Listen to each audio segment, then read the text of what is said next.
നമസ്കാരം, എൻ്റെ പേര് റോജർ. ഞാൻ SDK ക്ലാസ്സസിനാണ്. നിങ്ങൾക്കെല്ലാവർക്കും ഞങ്ങളുടെ യൂട്യൂബിലേക്ക് സ്വാഗതം. ഞാൻ കുറച്ച് ഇൻഫർമേഷൻ പറയാനാണ് ഇവിടെ വന്നത്. കമ്പ്യൂട്ടറിൻ്റെ ഇൻട്രൊഡക്ഷൻ്റെ കാര്യം കുറിച്ചാണ് പറയാൻ വന്നത്. നമുക്ക് നോക്കാം. എന്താണ് കമ്പ്യൂട്ടർ? അത് ഞാൻ റീഡ് ചെയ്യാം. A computer is a programmable electronic device that accepts data, performs operations on that data, presents the results and stores the data or result as needed. അപ്പോൾ നമുക്കെല്ലാവർക്കും അറിയാം എന്താണ് കമ്പ്യൂട്ടർ. കമ്പ്യൂട്ടർ ആക്ച്വലി എന്ന് പറഞ്ഞു കഴിഞ്ഞാൽ ഒരു ഇലക്ട്രോണിക് ഡിവൈസാണ്, നമുക്കെല്ലാവർക്കും അറിയാം. പക്ഷേ ഇതിനകത്ത് കുറച്ച് കാര്യങ്ങൾ കൂടെ ഇതിനകത്ത് പറയുന്നുണ്ട്. കമ്പ്യൂട്ടർ എന്തായിരുന്നു? കുറച്ച് പ്രോഗ്രാമബിൾ ഒരു സാധനമാണ്. നമുക്ക് എന്തെങ്കിലുമൊക്കെ പ്രോഗ്രാം ചെയ്യാനുള്ള സാധനമാണ്. ഇലക്ട്രോണിക് മെഷീനാണ്, ഇലക്ട്രോണിക് ഡിവൈസാണ്. നമ്മുടെ ഡേറ്റ എന്തൊക്കെയുണ്ട് നമ്മൾ അതിനകത്ത് സ്റ്റോർ ചെയ്ത് വെക്കാം, അത് അക്സെപ്റ്റ് ചെയ്യും. നമുക്ക് എന്തെങ്കിലും ഓപ്പറേഷൻസ് ഒക്കെ പെർഫോം ചെയ്യാം ആ ഡേറ്റയ്ക്ക് ആ ഡേറ്റ നമ്മൾ എൻ്റർ ചെയ്യുമ്പോൾ അതിൻ്റെ അകത്ത് എന്തൊക്കെ ഓപ്പറേഷൻസ് നമുക്ക് ചെയ്യാമോ അതൊക്കെ നമുക്ക് ചെയ്യാം. അത് കമ്പ്യൂട്ടർ നമ്മളെ സഹായിക്കും. പിന്നെ അതിനകത്തുള്ള റിസൾട്ട്സ് എല്ലാം നമുക്ക് പ്രസൻറ്റ് ചെയ്യാം. നമുക്ക് നമ്മുടെ ഫയൽ, വീഡിയോസ്, അങ്ങനെ പല കാര്യങ്ങളുണ്ട് നമുക്ക് അതിനകത്ത് സ്റ്റോർ ചെയ്ത് വെക്കാം. അടുത്ത നോക്കാം. ഈ കമ്പ്യൂട്ടർ വേർഡ് എവിടെ നിന്നാണ് വന്നത്?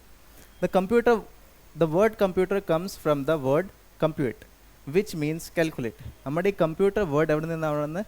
ഒരു കമ്പ്യൂട്ട് വേർഡ് നിന്നാണ് വന്നത്. കമ്പ്യൂട്ടറിൻ്റെ വേർഡ് എന്ന് വെച്ച് കഴിഞ്ഞാൽ കാൽക്കുലേഷൻസ്. നമ്മൾ എന്തെങ്കിലും കാൽക്കുലേഷൻ ചെയ്യാൻ വേണ്ടിയിട്ടാണ് ഈ കമ്പ്യൂട്ടർ വേർഡ് വന്നത്. കമ്പ്യൂട്ടറിന് ഇവിടുന്ന് ഒരു ഗ്രീക്ക് വേർഡാണ് ആക്ച്വലി. മത്ലബ് the word compute comes from the Latin word computer. നമ്മുടെ ഒരു ലാറ്റിൻ വേർഡ് ഉണ്ട് കമ്പ്യൂട്ടർ. അവിടെ നിന്നാണ് ഈ കമ്പ്യൂട്ടർ വന്നത്, കമ്പ്യൂട്ടർ. അപ്പോൾ അതിൻ്റെ അർത്ഥം എന്തായിരുന്നു? കാൽക്കുലേഷൻസ്. അന്നത്തെ സമയത്ത് ഇത് ലോഞ്ച് ചെയ്തത് ആ സമയത്ത് കാൽക്കുലേഷൻ ചെയ്യാൻ വേണ്ടിയിട്ടാണ്. പക്ഷേ ഇന്ന് നമ്മൾ പല കാര്യങ്ങളും ഇതിനകത്ത് ചെയ്യുന്നുണ്ട്. നെക്സ്റ്റ്,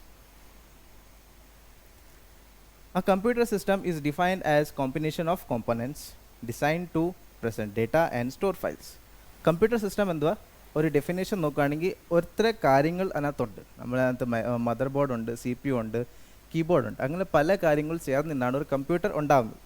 അപ്പോൾ നമുക്ക് അതിനകത്ത് ഡിസൈൻ ചെയ്യാൻ പറ്റും. നമ്മുടെ ഡാറ്റ നമ്മൾ അതിനകത്ത് ഇടുമ്പോൾ നമുക്കെല്ലാവർക്കും നമ്മൾ വലിയ കമ്പനിയിലൊക്കെ ജോലി ചെയ്യുമ്പോൾ നമ്മൾ വേർഡ് പ്രസൻറ്റേഷനൊക്കെ നമ്മൾ ചെയ്യുമ്പോൾ നമ്മുടെ ഡേറ്റയ്ക്കകത്ത് നമ്മൾ കുറേ പ്രസൻറ്റേഷൻസ് ചെയ്യാറുണ്ട്.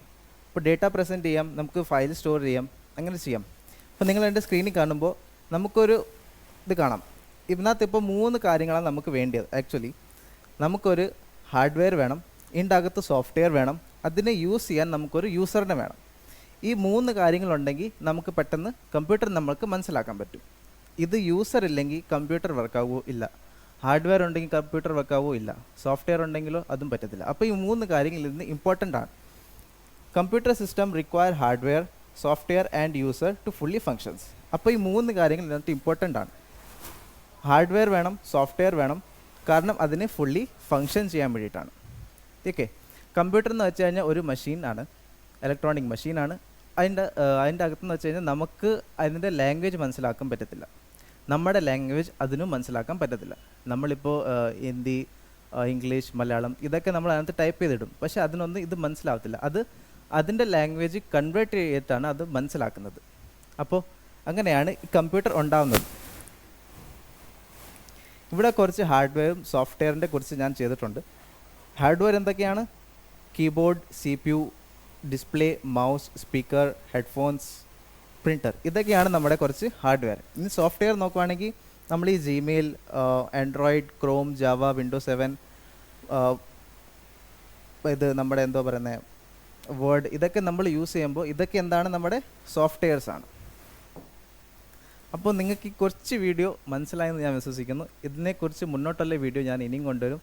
അപ്പോൾ ഞങ്ങളുടെ ചാനലിനെ സബ്സ്ക്രൈബ് ചെയ്യുക. ആദ്യമായിട്ടാണ് ഞങ്ങളുടെ ചാനലിൽ മലയാളത്തിന് ഞാൻ ഇടുന്നത്. ആക്ച്വലി നമ്മുടെ ബാക്കിയെല്ലാം ടീച്ചേഴ്സ് ഹിന്ദിയൊക്കെയാണ് ചെയ്യുന്നത്. അപ്പോൾ ഞാൻ മാത്രം ഒരു ഡിഫറെൻ്റ് ആയിട്ട് മലയാളം ചെയ്യുമ്പോൾ നിങ്ങൾക്ക് ഇഷ്ടപ്പെടും എന്നറിയാം. നിങ്ങൾ ലൈക്ക് ചെയ്യുക, ഷെയർ ചെയ്യുക, കമൻറ്റ് ചെയ്യുക. ഇനിയും കുറച്ച് കാര്യങ്ങൾ ഞാൻ കൊണ്ടുവരും. അതുവരെയും താങ്ക് യു.